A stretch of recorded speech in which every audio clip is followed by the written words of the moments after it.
I walked into the lab that morning expecting the usual silence, machines humming, checklists waiting for me, the sterile calm that always made me feel safe. Instead, what I saw stopped me in my tracks.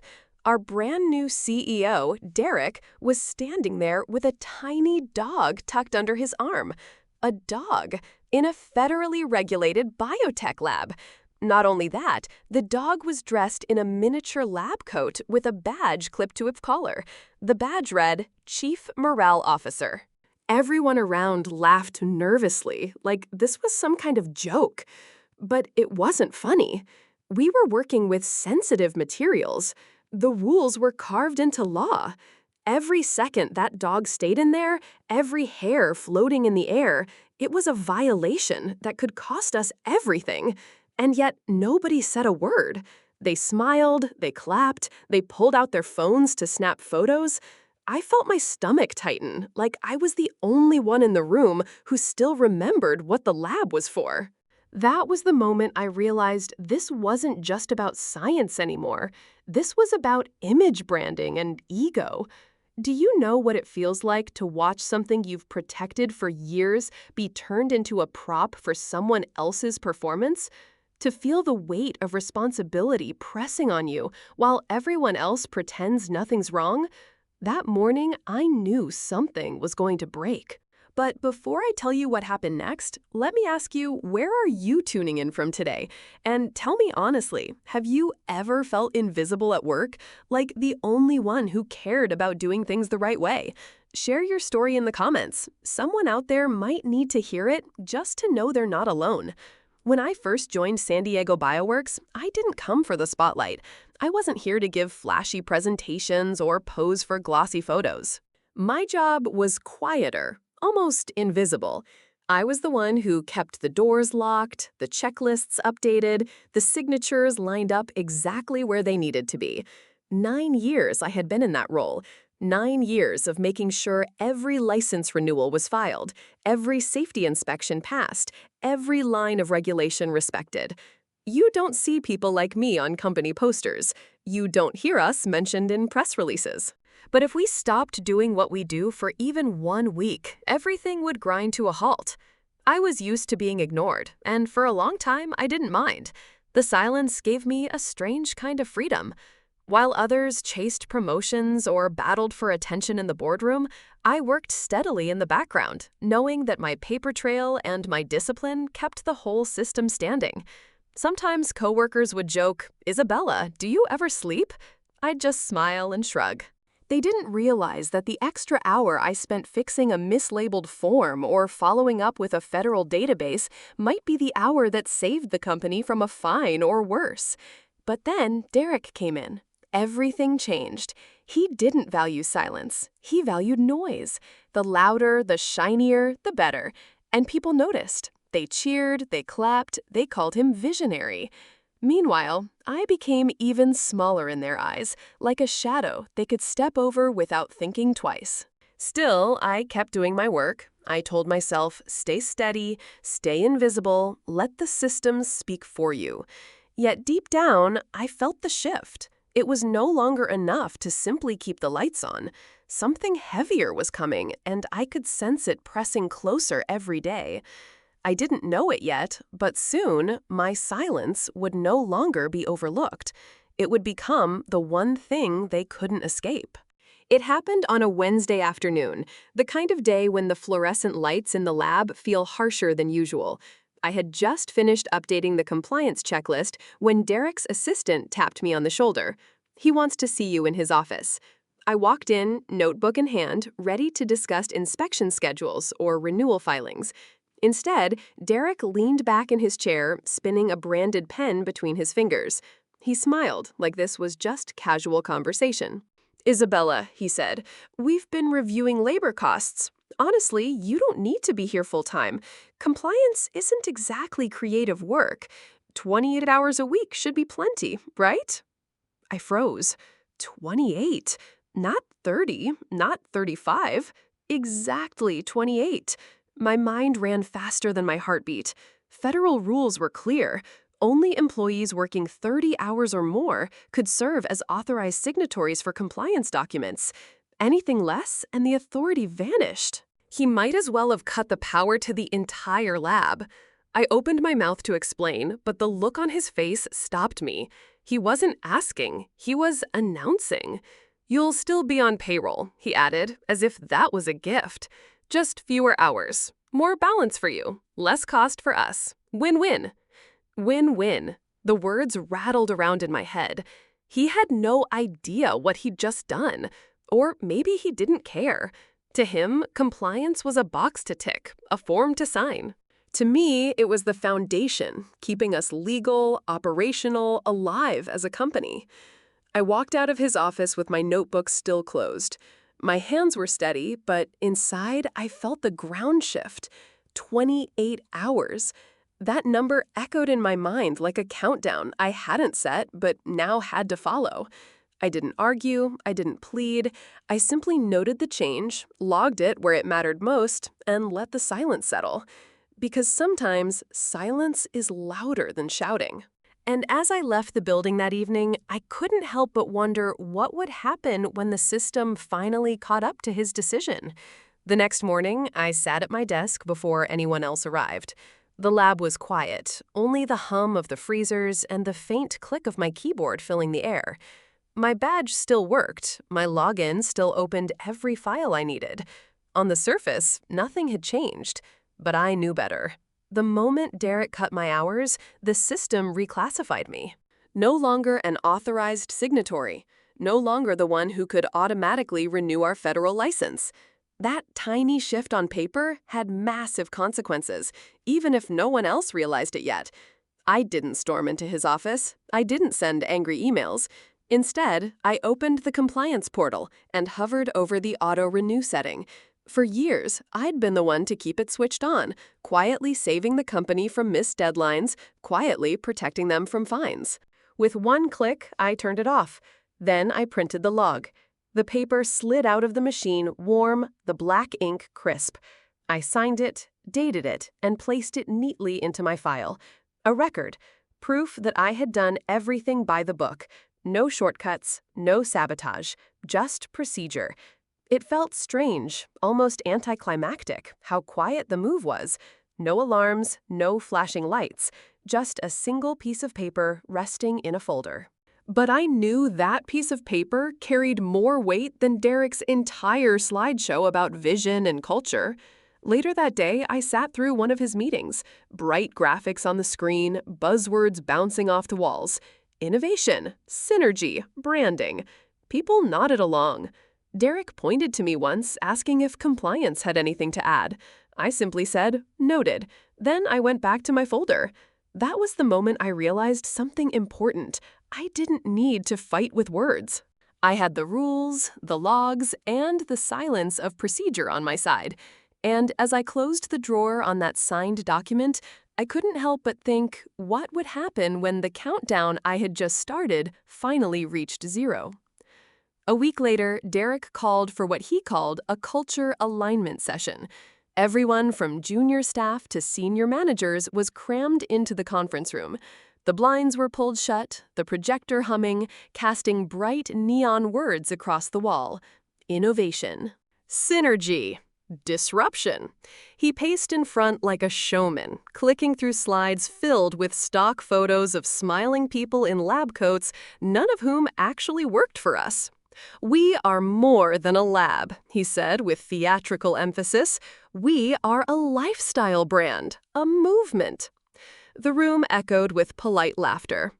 I sat in the second row, my compliance binder resting on my lap.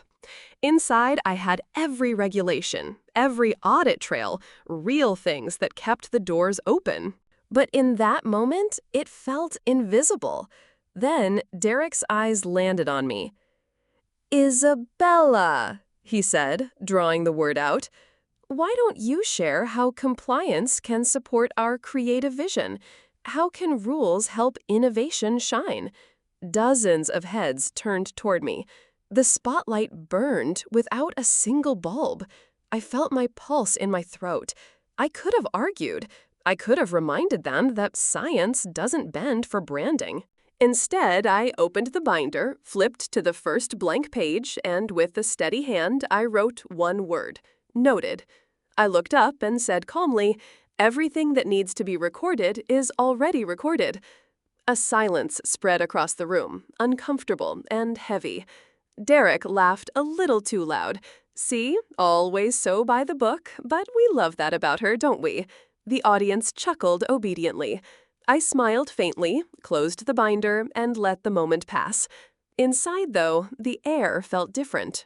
The room thought they had laughed me off, that my silence meant surrender. But I knew what they didn't.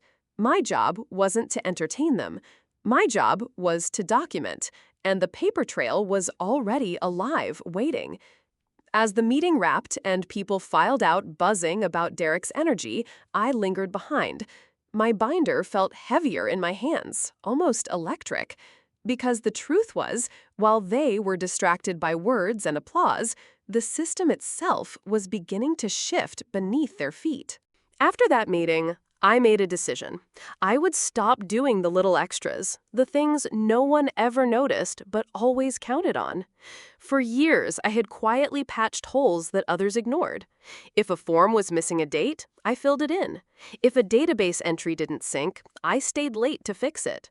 If an audit warning blinked at midnight, I logged in from home and cleared it before morning. I told myself I was protecting the team, keeping the wheels turning.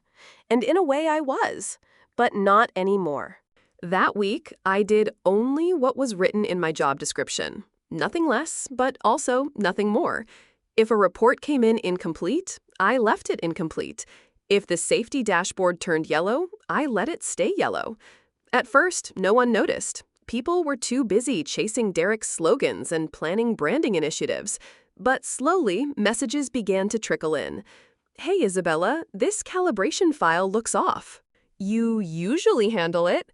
"Did the dashboard just turn orange? Thought you had that covered." I didn't reply. I walked through the lab like a ghost, watching others frown at screens, whisper to each other, scramble for answers I used to provide. The silence felt heavy, but it wasn't cruel. It was fair. The system was finally speaking for itself.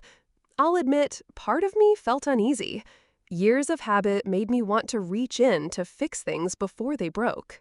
But another part of me, stronger this time, whispered, "No, let them see. Let them feel what happens when the invisible work disappears." By Friday, the tension was undeniable. The dashboard glowed a steady orange, a warning no one could laugh off. The hum of the lab no longer felt calm.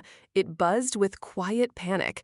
And as I left that evening, slipping my binder into my bag, I thought this was only the beginning. The real test was still ahead, waiting just around the corner. Deadlines in compliance aren't dramatic, at least not on the surface. They don't explode like fireworks. They tick, quietly, predictably. And if you've been paying attention, you know exactly when the alarm will go off. For me, that alarm had a date and time, October 15th, 8 a.m. That was when our federal license would expire without a valid renewal. I circled the date in red ink on my desk calendar. Every morning, I glanced at it before logging in. Every evening, I double-checked the files. The system was silent, but the silence wasn't peace. It was the pause before a storm. I drafted a formal memo, calm, professional, without emotion. Revocation of authority due to reduction in hours below 30. I attached the federal statute, my timesheet, and the system log. Then I sent it, not just to Derek, but to the entire board of directors. No one replied, not a single acknowledgement. For a moment, I wondered if they even read it. But the tracking feature told me they had. Each name, each timestamp neatly recorded. Proof that the warning wasn't ignored. It was willfully dismissed. Meanwhile, in the lab, people carried on as if nothing loomed. Marketing brainstormed slogans. Derek paraded his dog through the halls again. The staff smiled politely, but behind them, the dashboard pulsed orange. I walked past it every day, the color reflected faintly on my face, like a traffic light stuck on caution. Nobody asked me directly what it meant. Maybe they didn't want to know. Maybe denial was easier. But I knew the truth. It wasn't a question of if, it was a question of when. And when finally arrived, it would not be subtle. As the days slipped closer to October 15th, I felt the pressure sharpen. Each tick of the clock carried weight. Each night I left the office felt like a page being torn off a calendar no one else dared to look at, because the countdown wasn't mine anymore. It belonged to the whole company, and soon they would hear it too. October 15th arrived like any other Monday. The sun rose over San Diego Bay, the lab lights flickered on, and people poured in, carrying coffee cups and half-finished conversations. On the surface, everything looked normal, but I had been waiting for this morning, and I knew what was about to happen. At 8:07 a.m., the elevator doors opened and 2 federal inspectors stepped into the lobby. No warning, no smiles. Just dark suits, clipped badges, and a rolling cart stacked with files. The receptionist froze. They walked straight past her down the corridor and into the lab. Within minutes, a heavy red sticker was slapped across the glass doors. Laboratory operations suspended. The room went silent. The machines hummed on, but no one dared to touch them. I stood at my desk, watching through the glass as panic rippled across the floor. Scientists whispered to each other, their hands hovering over keyboards. Someone asked, "What does this mean?" Another voice answered shakily, "It means we're shut down." Derek came storming down the hall, his voice sharp and loud enough to cut through the silence. This must be a glitch, some clerical error. He waved his arms at the inspectors, who calmly handed him a sealed envelope. The CFO's face drained of color as he skimmed the document. $1.2 million, he muttered. Every day we're offline. I stayed quiet, my binder closed in front of me. When Derek finally turned toward me demanding answers, I met his eyes and said only 4 words. "Check your inbox, Derek." He blinked, confused, then stormed off toward his office staff, trailing behind him in a panic. Around me, the building buzzed with fear. Slack channels lit up with urgent pings. Phones rang without pause. But I didn't move. I didn't need to. The silence I had kept for weeks was finally speaking on its own, louder than any meeting or presentation ever could.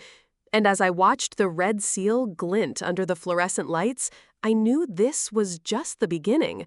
The real reckoning was still waiting in the boardroom. The boardroom was colder than the lab that morning. 12 leather chairs around a polished table, every one of them occupied. Derek sat at the head, shifting uncomfortably in his suit, the sealed notice from the inspectors still clutched in his hand. His voice was sharp, defensive. "This is a misunderstanding, some bureaucratic mix-up. Compliance didn't do their job." All eyes shifted toward me. I didn't raise my voice. I didn't need to. I simply placed a folder on the table and slid it forward. Inside was the memo I'd sent weeks earlier, signed, time-stamped, attached with the federal statute. The general counsel adjusted her glasses, scanned the first page, then looked directly at Derek. "The law is clear. Authorized signatory status requires 30 hours minimum. You reduced her hours to 28. That action alone voided her authority." Derek leaned forward, trying to regain control. "She should have told me." I did. I interrupted, quietly tapping the log with my finger. "Right there. Sent to you. Sent to the entire board." The CFO flipped through the packet, pale and sweating. "She's right. It's all documented. Ignored, but documented." A silence spread thick and suffocating. One of the directors finally spoke. "So the shutdown wasn't her failure. It was yours, Derek." His face flushed crimson. He opened his mouth, then closed it again. For the first time, there was no slogan, no catchphrase, no spin to save him. Only silence. I sat back in my chair, hands folded neatly. My role wasn't to argue anymore. The paper trail had done it for me. Around the table, I could feel the shift. The directors weren't looking at Derek with admiration now. They were studying him like a liability. And as their questions started to circle about losses, about accountability, about next steps, I knew the tide had turned. But I also knew this wasn't over. They still needed me, and that meant they were about to make an offer. They didn't call it begging, but that's exactly what it was. 2 days after the shutdown, I was asked to meet at a quiet cafe by the bay. No conference room, no bright projector, no slogans plastered across the wall. Just 3 board members, a stack of papers between them, and a silence that weighed heavier than any speech Derek had ever given. One of them slid the folder toward me. "We want you back. Full authority. Effective immediately." I opened it slowly. Inside was a reinstatement agreement typed in careful legal language. Minimum of 40 hours a week. Title upgraded to Vice President of Compliance. Direct reporting line to the board. Back pay for every hour cut. And most importantly, protection from interference. I traced each line with my eyes, steady but deliberate. These weren't gifts. These were acknowledgments of what should have existed all along. "Why now?" I asked quietly, though we all knew the answer. "Because without you," the general counsel admitted, "we can't reopen. The inspectors won't sign off without your signature." I let the words hang. For the first time, it wasn't me scrambling to explain compliance. It was them acknowledging dependence. I tapped the paper once, then added my own condition in pen. An independent compliance division, non-negotiable. They exchanged glances. A pause. Then, almost reluctantly, they nodded. Derek wasn't there. He wouldn't have survived the conversation.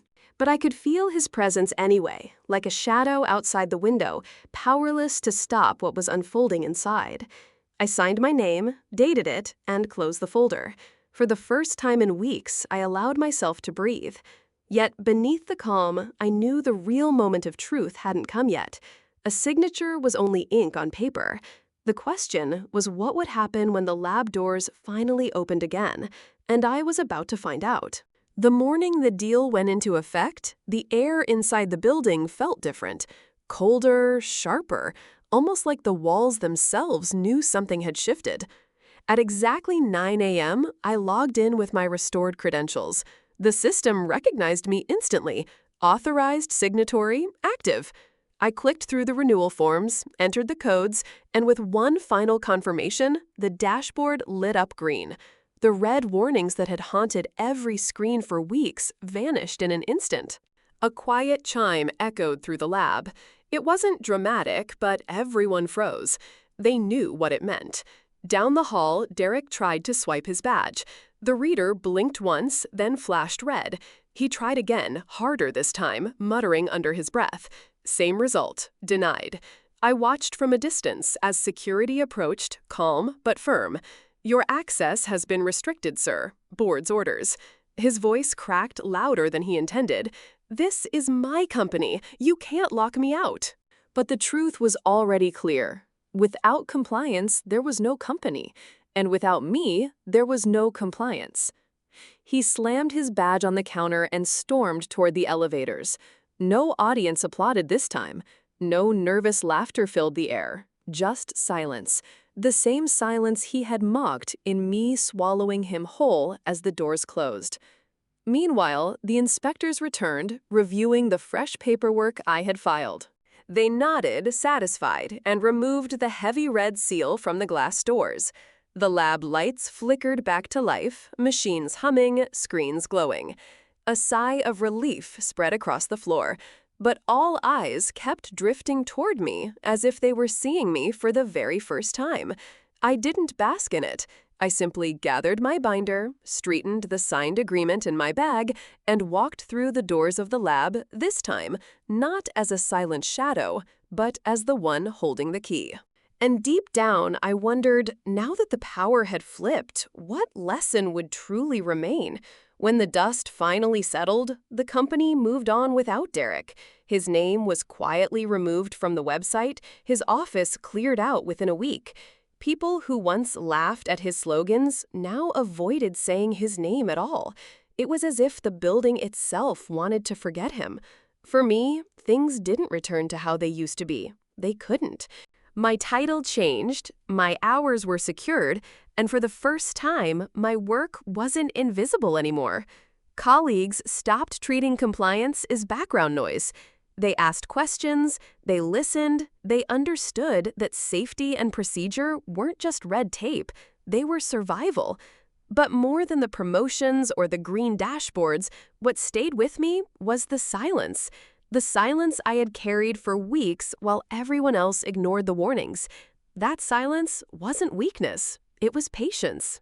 It was trust in the truth that when you follow the rules, when you document, when you stay steady, reality will eventually catch up to the noise.